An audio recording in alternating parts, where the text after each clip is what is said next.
Hey Aggies, my name is Analisa and I'm here at the conference center where Todd Miller is giving a lecture on his book, Storming the Wall, Climate Change, Migration, and Homeland Security. There is data coming out about people who have been displaced directly due to climate change, according to organizations.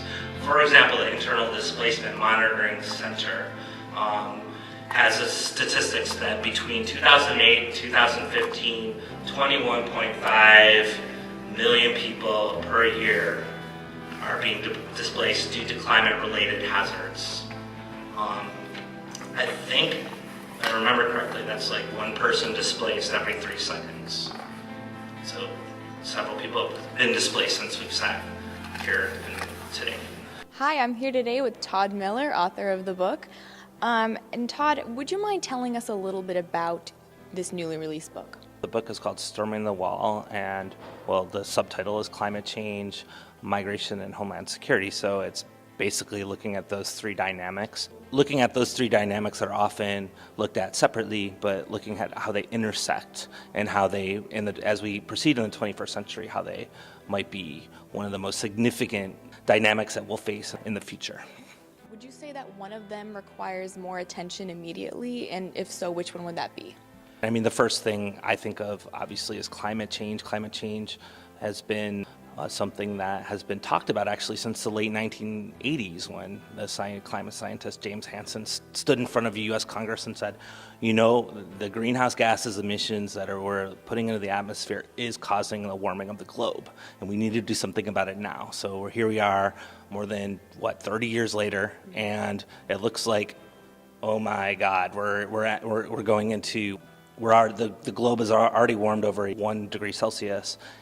It's heading towards 1.5 degrees, and scientists say that at 2 degrees we're at a point where it's a tipping point, right? It's a point of where all bets are off. It's hard to say. I don't want to say like past the point of no return, because you don't know, but you don't know what's going to happen, and the catastrophic effects of it are going to impact people across the globe, and whether it be sea level rise or droughts for small farmers or farmers in general, or hurricanes and superstorms, that sort of thing. You know, when you look at those issues, definitely climate change is the first thing I would think of, but that's not to say like the idea that people being displaced by it is also a major issue.